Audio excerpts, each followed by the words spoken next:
बहुत स्वागत है आप सभी का। मैं हूं आपके साथ कमरुद्दीन खान। साथ ही न्यूज रूम से हमारे सहयोगी पुनीत मिश्रा भी लगातार जुड़े हुए हैं, उनका भी बहुत बहुत स्वागत।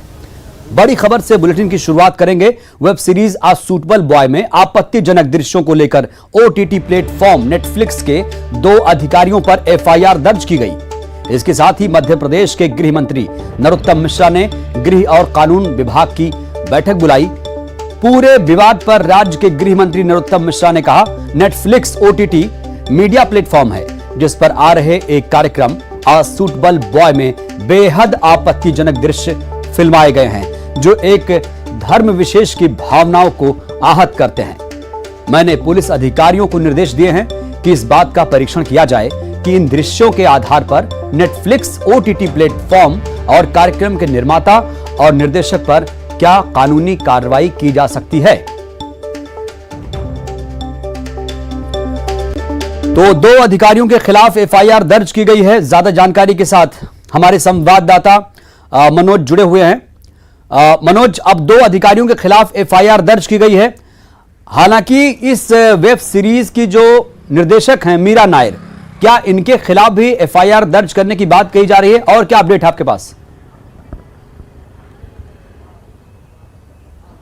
जी बिल्कुल, जिस तरीके से इस पूरे मामले पर संज्ञान लिया गया और गृह मंत्री ने इसमें जांच के और साथ में एफआईआर के निर्देश दिए थे और यही सबसे बड़ी वजह रही कि गृह मंत्री के निर्देश के बाद इस पूरे मामले में एफआईआर दर्ज करने का काम किया गया। हालांकि अब जिस तरीके से जो कुछ नाम छूटे हैं जिसको लेकर अब सियासत भी होने लगी, लेकिन इन नामों पर किस तरीके की आगे की कार्रवाई की जाएगी इसको लेकर जरूर जाँच के बिंदु ये बताए जा रहे हैं कि जिस तरीके से अभी तक जो एफआईआर में जिन लोगों के खिलाफ एफआईआर नामजद दर्ज की गई है उनसे तमाम पूछताछ की जाएगी और इस पूरे मामले में आखिरकार किन किन लोगों की जिम्मेदारी इस वेब सीरीज को लेकर बनती है, कौन कौन लोग इसमें शामिल हैं, उन लोगों की जिम्मेदारी को देखते हुए, उनके दायित्व को देखते हुए तमाम तरीके के बिंदुओं पर जांच करने के बाद संभवतः यही आगे की जांच में एफआईआर में कई नाम और जुड़ सकते हैं। अभी जल्दबाजी होगा कहना कि किन नामों पर आगे एफआईआर में उनके नाम जुड़ेंगे, किन किन को आरोपी बनाया जाएगा, क्योंकि अभी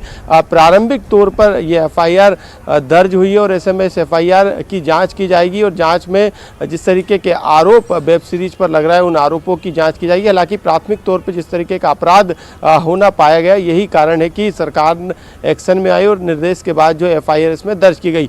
आगे जिस तरीके से जाँच चलेगी उसी जाँच के आधार पर जो दूसरे नाम बताए जा रहे हैं कि इन पर नामजद एफआईआर नहीं हुई है, जांच के बाद यदि उनके खिलाफ तथ्य पाए जाते हैं, सबूत पाए जाते हैं तो उसके आधार पर आगे की कार्रवाई सुनिश्चित की जाएगी। लेकिन आप ये भी बता रहे हैं मनोज कि इस पर अब सियासत भी शुरू हो गई है, तो कौन लोग हैं जो इस पर सियासत कर रहे हैं? आज बिल्कुल, यदि बात करें तो कांग्रेस का लगातार आरोप है कि जिस तरीके से वेब सीरीज आई उसके बाद विवाद इसको लेकर मचा रहा और हंगामा भी जमकर हुआ, तो सरकार पर कांग्रेस की तरफ से यह आरोप लगाए जा रहे हैं कि समय रहते इस तरीके की जो वेब सीरीज आती है उस पर मॉनिटरिंग करने को लेकर सरकार के स्तर पर कोई भी ऐसी प्रावधान नहीं है। ऐसे में कांग्रेस अब सियासत उस बात को लेकर भी करने लगी जिस बात का आप जिक्र कर रहे हैं कि कुछ नामों को इसमें छोड़ा गया है, सिर्फ 2 लोगों पर एफआईआर दर्ज की गई, तो अब इस बात को लेकर भी कांग्रेस अब सियासत करने लगी है। हालांकि बीजेपी का इस पर यह कहना है कि जो एफआईआर दर्ज करी गई है और जो नाम अभी छूट रहे हैं या फिर जो बचे हुए हैं उनको जांच के आधार पर आगे उनके नामों को भी जांच एजेंसी शामिल करेगी। तो जैसे जैसे जांच बढ़ेगी वैसे वैसे इस पूरे मामले में हो सकता है कि आगे भी दूसरे लोगों को आरोपी बनाया जाए। चलिए, बहुत बहुत शुक्रिया आपका मनोज तमाम ज्यादा जानकारी देने के लिए। और चलेंगे सीधे अब न्यूज रूम, हमारे सहयोगी पुनीत मिश्रा लगातार जुड़े हुए हैं। Puneet, over to you. शुक्रिया कमरुद्दीन। चलिए आगे बढ़ते हैं और बात मुख्यमंत्री शिवराज सिंह चौहान की कर लेते हैं। मुख्यमंत्री शिवराज सिंह चौहान सरकारी विभाग के कामकाज का फीडबैक लेने के लिए खुद बाहर निकले और उन्होंने सरकारी दफ्तर जाकर और फीडबैक लेने की कोशिश भी की। सबसे पहले वो पहुंचे समाधान केंद्र, लोगों से उनकी शिकायतें पूछी, अफसरों को उन शिकायतों को दूर करने के दिशा निर्देश दिए। इसी दौरान सीएम ने फोन पर लोक सेवा केंद्र में मूल निवासी प्रमाण पत्र बनवाने के लिए आवेदन करने वाले एक शख्स से बातचीत भी की और लोक सेवा के कामकाज को लेकर फीडबैक भी उनसे मुख्यमंत्री ने लिया है। समय सीमा तय की है जैसे स्थानीय निवासी प्रमाण पत्र, आय प्रमाण पत्र, ये सेम डे एक दिन में ही मिल जाना चाहिए। आज मैंने पूछताछ भी की और जिनको इनने डिस्पोज दिखाया है, मतलब मिल गए सेम डे, ऐसे 4 लोगों से मैंने फोन मोबाइल नंबर निकाल के बात भी की और मुझे इस बात का संतोष है कि सबने कहा कि सेम डे हमको मिल गया है। 40 रुपया शुल्क है, तो लोगों ने मुझे बताया कि 40 रुपया ही लगे हैं। मैंने ये भी पूछा कि ऊपर से तो कुछ नहीं लगा, तो जिन 4 लोगों से बात हुई उन्होंने कहा कि ऊपर से हमारा नहीं लगा, कि आवेदन की प्रति अगर चाहिए तो उसकी कीमत 5 रुपया है, वो मुझे ज़्यादा लगी और मैंने कलेक्टर की 40 रुपया तो शुल्क है वो ठीक है, आवेदन की प्रति के 5 रुपया ज़्यादा है, तो मैंने कलेक्टर को निर्देश दिए हैं कि प्रति पेज तय कर दे। अगर एक पेज से ज़्यादा है तो 50 पैसे 1 रुपया जो भी उसकी लागत आती हो उसके हिसाब से। और वहीं सीएम शिवराज के औचक निरीक्षण पर जब कमलनाथ से प्रतिक्रिया लेनी चाही गई तो उन्होंने कहा कि इवेंट को छोड़ शिवराज कुछ काम भी करेंगे, तभी जनता को सहूलियतें मिलेंगी। शिवराज जी केवल इवेंट की राजनीति करते हैं कि निरीक्षण करेंगे, पर अगर सड़क पर उतर के आम जनता से बात करें उनको निरीक्षण की आवश्यकता नहीं होगी। दावा कर रहे हैं कि सब कुछ ठीक चल रहा है, वो तो हमेशा दावा करते हैं सब ठीक चलता है। मैं तो कह रहा हूँ निरीक्षण छोड़ें, ये इवेंट और मीडिया छोड़ें, आम जनता से बात करें, उनको सच्चाई। और दूसरी तरफ बात की जाए तो कांग्रेस के भीतर जो कलह है इसको लेकर सीनियर नेता गुलाम नबी आजाद की तरफ से एक बयान सामने आया है और इस बयान में कहा गया है कि कांग्रेस पार्टी अपने सबसे निचले स्तर पर अभी है और काला पर कोहराम मच के आला कमान पर बगैर नाम लिए उन्होंने निशाना साधा है और कहा है कि पार्टी के बड़े नेताओं का कार्यकर्ताओं से संपर्क टूट चुका है, 5 स्टार होटल में बैठकर चुनाव नहीं लड़ सकते। अब गुलाम नबी आजाद के बयान पर प्रदेश के गृह मंत्री ने चुटकी ली तो कांग्रेस के पूर्व मंत्री गोविंद सिंह ने कहा कि आजाद ने जो भी कहा वो सही तो है, लेकिन उनको ये हकीकत अब याद क्यों आई है। इधर प्रदेश के गृह मंत्री नरोत्तम मिश्रा ने तंज कसा और कहा कि कांग्रेस अब कितना भी मंथन क्यों न कर ले, लेकिन वो समाप्ति की ओर है। कांग्रेस रसातल में जाने वाली पार्टी है।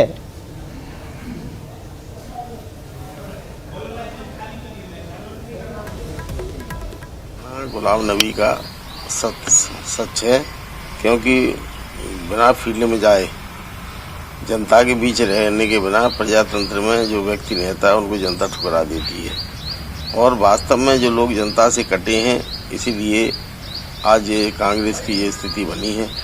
उनकी सलाह उचित है, लेकिन वो भी तो बरसों से बैठे हुए हैं। आज उनको याद आ रही गुलाम नबी जी को बरसों के बाद। पहले ये सलाह देने लगते देते तो फिर आज क्यों ये स्थिति में कांग्रेस पहुंच जाती। नेतृत्व बदलाव की बात नहीं उठ रही है, नेतृत्व संभाले बात ये हो रही है, कोई बदलने की बात नहीं कर रहा है। जो यदि आप वो कह रहे हो वो पत्र जो लिखा है गया था उसके संदर्भ में, उस पत्र में साफ है कि राहुल गांधी जी नेतृत्व ने छोड़ा था, हम लोगों की इच्छा है कि आप वापस आए। सोनिया गांधी जी अस्वस्थ हैं, तो तय कर लिया जाए और नेतृत्व संभाले। तो यदि आप नहीं संभालना चाहते हैं तो भाई जिसको भी आप चाहें उसको सौंपे, लेकिन एक क्लियर लाइन ऑफ हायरार्की तो बना दिया जाए, इस पर चर्चा है। शायद नबी ने गुलाम को आजाद होने के लिए कहा होगा।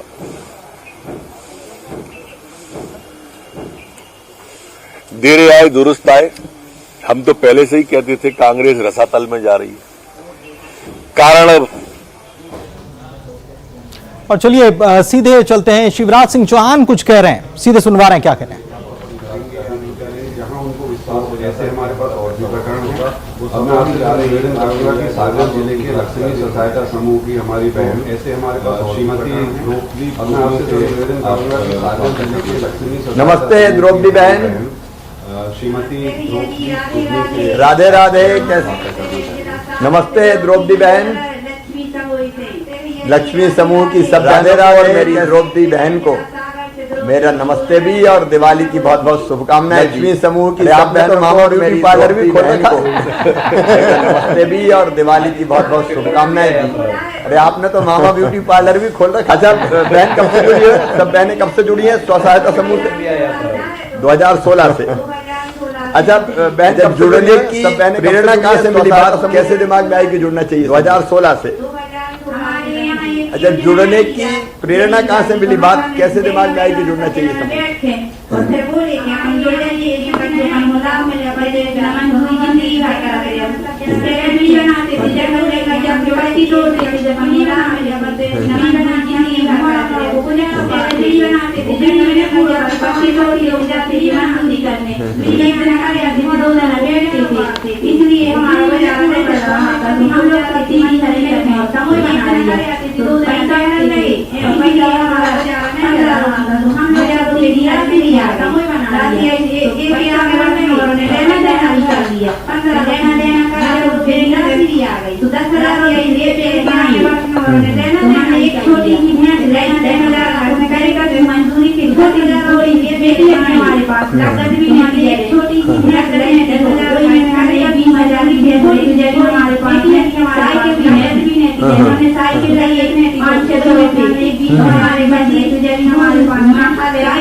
अच्छा सागर कितनी दूर है गांव से बहन?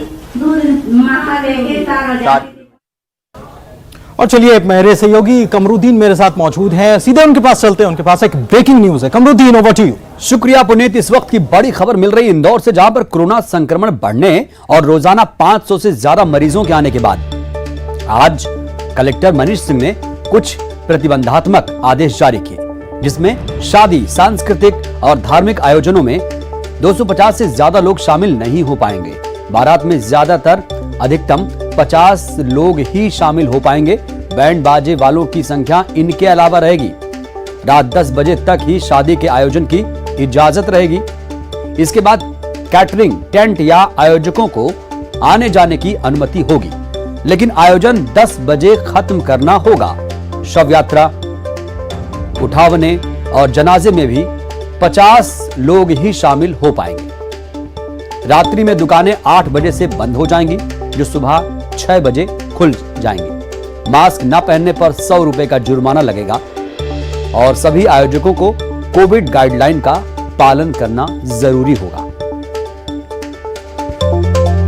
तो धार्मिक आयोजन में 250 लोग शामिल हो पाएंगे। और ज्यादा जानकारी के साथ हमारे संवाददाता अरुण त्रिवेदी जुड़े हुए हैं इंदौर से। अरुण, क्या है ये नई गाइडलाइन, जरा बताइए।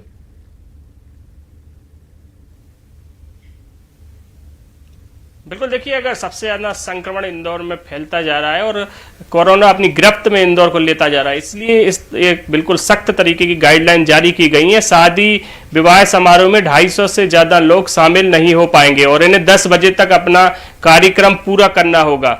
और इसके साथ ही यदि बारात किसी की जाएगी तो उसमें 50 लोग ही शामिल होंगे। लाइट और बैंड वाले अलग रहेंगे, लेकिन इनको थाने में अपनी सूचना देनी होगी कि वो ये कार्यक्रम कर रहे हैं। लेकिन अभी जब से गाइडलाइन आई है, कलेक्ट्रेट में भीड़ बढ़ गई है, क्योंकि कई लोगों ने शादी के जो निमंत्रण कार्ड हैं वो 300, 400, 500 तक के लोगों को बांट दिए हैं। तो ऐसे में अब उनको तय करना है कि हमें किसको बुलाना है, किसको नहीं बुलाना है। इसके अलावा अगर बात की जाए तो जन्मदिन की पार्टी हो, चाहे मिलन कार्यक्रम हो या छोटे मोटे जो घर परिवार में कार्यक्रम होते हैं, उसमें 20 से ज़्यादा लोग शामिल नहीं हो पाएंगे। इसके अलावा अगर बस ट्रांसपोर्ट की बात की जाए तो जो बसें हैं वो 24 घंटे चलेंगी। उन बसों में आने जाने वाले यात्रियों को नहीं रोका जाएगा। बाजारों को रात 8 बजे ही बंद करना होगा, चाहे व्यावसायिक प्रतिष्ठान हो, होटल हो, रेस्टोरेंट हो, सभी 8 बजे बंद हो जाएंगे और सुबह 6 बजे तक ये बंद रहेंगे। अरुण, इसी में एक बड़ा सवाल खड़ा होता है कि जो लोग इस गाइडलाइन का पालन नहीं करेंगे उनके खिलाफ क्या कार्रवाई होगी, क्योंकि मास्क नहीं लगाने पर 100 रुपए का जुर्माना है। बाकी कहीं कोई ऐसा नहीं लिखा है कि जुर्माना इतना लगेगा या क्या कार्रवाई होगी, जरा बताइए।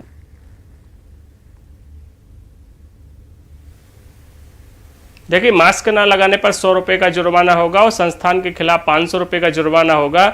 लेकिन जो आदेश जारी किया गया है वो धारा 144 के तहत जारी किया गया है और इसमें 188 के तहत कार्रवाई होगी। सीआरपीसी की धारा 188 उसके तहत कार्रवाई इसमें अगर इन नियमों का उल्लंघन किया जाएगा तो उसमें किया जाएगा। इसके साथ ही जो भी जुलूस हैं, रैली है, धरना है, प्रदर्शन है, ये पूरी तरह से बंद कर दिए गए हैं। इन पर राजनीतिक जो कार्यक्रम है पूरी तरह से बंद रहेंगे। जी जी। इसके साथ ही कोई भी व्यक्ति जो रात 10 बजे से सुबह 6 बजे तक बिना काम के निकलेगा उसको भी पुलिस कार्रवाई करेगी। धारा 144 के तहत उन पर कार्रवाई होगी। रात 10 बजे से सुबह 6 बजे तक कर्फ्यू का भी कड़ाई से पालन किया जाएगा। चलिए, बिल्कुल बिल्कुल जरूरी हो जाता है, जैसे कि रफ्तार से कोरोना बढ़ रहा है, जरूरी हो जाता है कि लोग भी सीरियस हों, संवेदनशील हों और इन गाइडलाइंस का दिल से पालन करें। बहुत बहुत शुक्रिया आपका अरुण, तमाम जानकारी देने के लिए। सीधे रुख करेंगे अब न्यूज रूम का। हमारे सहयोगी पुनीत मिश्रा लगातार जुड़े हुए हैं। Puneet, over to you.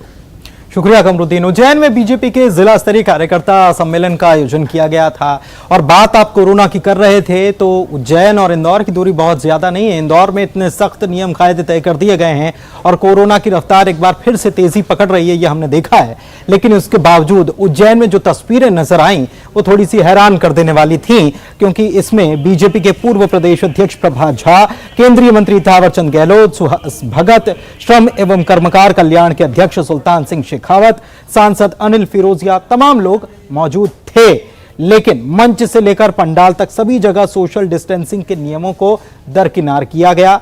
मंच पर जहां पार्टी के नेता और पदाधिकारी नजदीक बैठे पाए गए, वहीं पंडाल में भी कार्यकर्ताओं के बैठाने में लापरवाही बरती गई।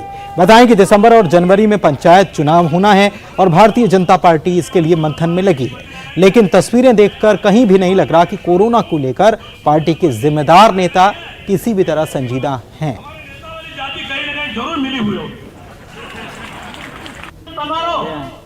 और सक्रिय सदस्य सम्मेलन भारतीय जनता पार्टी ग्रामीण जिले के जिलाध्यक्ष जी बहादुर सिंह जी बोरमुंडा से आग्रह है, आप पधारें।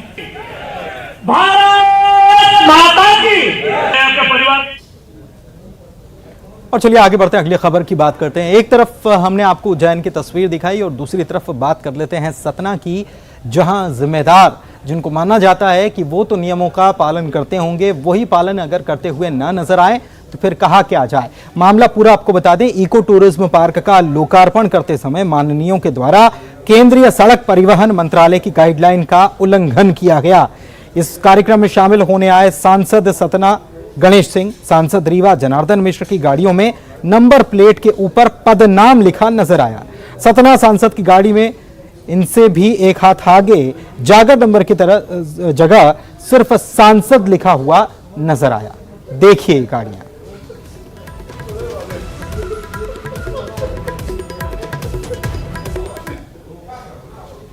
और यहां रुक रहे हैं एक छोटे से ब्रेक के लिए, जल्द लौट। एमपी की खबरों की बात करूं उससे पहले बात करते हैं छत्तीसगढ़ से आ रही एक बड़ी खबर की। सुकमा से बड़ी खबर आ रही है जहां पर नक्सलियों ने सड़क को जाम कर दिया है।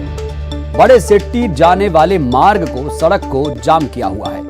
नक्सलियों ने कई जगह सड़क को खोद दिया है। सड़क में बड़े बड़े गड्ढे कर दिए गए हैं। कई जगह नक्सलियों ने पेड़ भी काट दिए। 2 दिनों तक सड़क और पेड़ काटने का काम हुआ है। कल अस्पताल भवन को भी नक्सलियों ने ध्वस्त कर दिया था। इलाके में आवागमन पूरी तरह से ठप हो चुका है।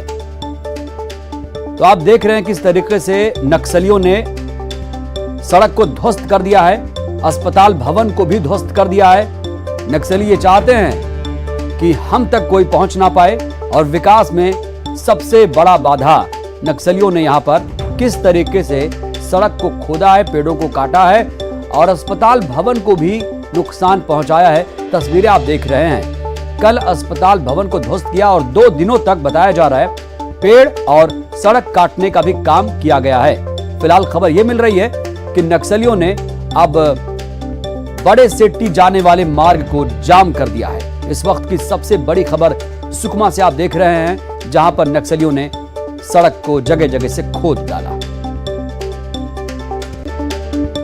और खबरों के लिए रुख करेंगे न्यूज रूम का। Puneet, over to you.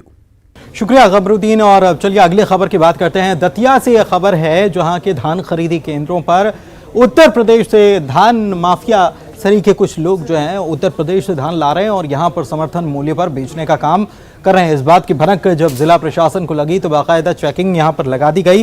जिला प्रशासन ने यूपी एमपी बॉर्डर के पास चेकिंग लगाई और चेकिंग के दौरान रात में उत्तर प्रदेश के झांसी से बड़ौनी खरीदी केंद्र पर जा रहा 500 क्विंटल धान पकड़ा गया, जबकि आज दोपहर को उत्तर प्रदेश के इटावा जिले से इंदरगढ़ खरीदी केंद्र को जा रहे 1500 क्विंटल धान को इंदरगढ़ तहसीलदार ने जब्त किया। यह धान किसी जय ट्रेडिंग नामक फर्म की बिल्टी पर आया था, लेकिन जब प्रशासन ने जय ट्रेडिंग फर्म के बारे में पता किया तो यह फर्म ही बोगस निकली।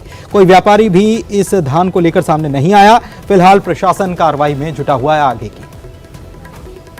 एसडीएम के आदेश के अनुसार हमने जब जांच की तो ये डोहर के पास जो पेट्रोल पंप है वहाँ ये संदिग्ध अवस्था में खड़े मिले, तो इनको हम जब्त करके पुलिस अभिरक्षा में रख के आगे कार्रवाई के लिए एसडीएम की तरफ प्रेषित किया है। कितने ट्रक है सर? 3 ट्रक हैं। कहाँ से आ रहे थे पता चला सर? ये यूपी इटावा के हैं। तो यूपी के इटावा से ये धान लाया जा रहा था एक तरफ, एक जगह और ये यूपी के झांसी से बड़ौनी खरीदी केंद्र पर जा रहा 500 क्विंटल धान पकड़ा गया कल रात। तो आज भी उत्तर प्रदेश के इटावा से इंदरगढ़ खरीदी केंद्र 1500 क्विंटल धान ले जाया जा रहा था और इसे भी तहसीलदार ने जब्त किया। तो कितना बड़ा खेल चल रहा था ये आप समझ लीजिए। और अभी तक न जाने कितना धान ऐसे समर्थन मूल्य पर खरीदी केंद्रों पर बेचा गया ये भी अभी पता नहीं चला है, लेकिन इसकी भी जांच इस खुलासे के बाद निश्चित रूप से की जाएगी। और हैरानी की बात यह है कि कितना बड़ा फर्जीवाड़ा चल रहा था। इस बात को समझिए कि जय ट्रेडिंग नामक एक फर्म है, इसकी बिल्टी पर यह धान लाया गया था, लेकिन इसकी जब जांच की गई तो पता चला कि इस नाम की तो कोई फर्म ही नहीं।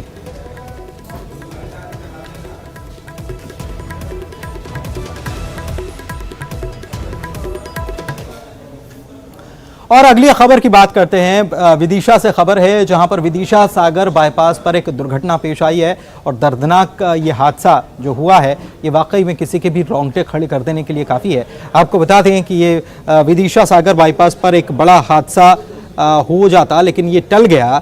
एक कार और बाइक की आपस में टक्कर हो गई और दोनों गाड़ियों में भीषण आग लग गई। कार में सवार यात्री दुर्घटना के बाद जैसे ही कार से नीचे उतरे वैसे ही कार ने तेज आग पकड़ ली। कार की आग की चपेट में आने से बाइक भी जल गई और दमकल के आने तक दोनों वाहन पूरी तरह से जलकर खाक हो गए।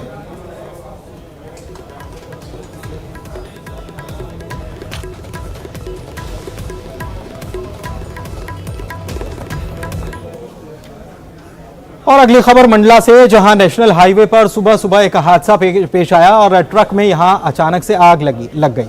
आग लगने की वजह से ट्रक पूरी तरह से जलकर खाक हो गया। आग कैसे लगी इसकी ज़रूर जांच की जा रही है, लेकिन ये जैसे ही ये वाकया हुआ तो सभी हैरान रह गए।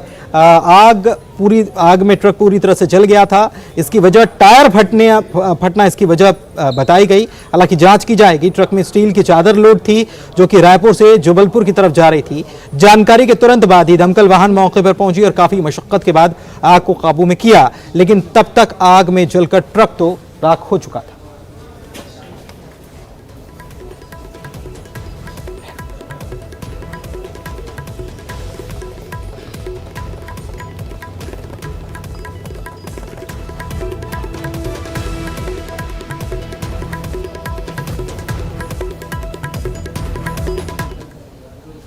अगले खबर की बात करते हैं। नरसिंहपुर से यह खबर है, जहां पर एक लापरवाही ने 3 जाने ले ली।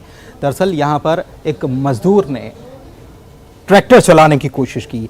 यह मामला जिले के पलोहा थाने के धौखेड़ा गांव का है, जहां पर खेत में काम करने वाले मजदूर ने ही ट्रैक्टर को थाम लिया और जब चलाने लगा तो ट्रैक्टर आंगन की दीवार में जा भिड़ा। दीवार गिरने से 3 मासूमों की मलबे में दबकर मौत हो गई। एक बच्चा घायल भी है। तीनों बच्चों के शवों को गाडरवारा अस्पताल में पोस्टमार्टम के लिए भेजा गया और पुलिस ने आरोपी मजदूर पर मुकदमा दर्ज कर लिया।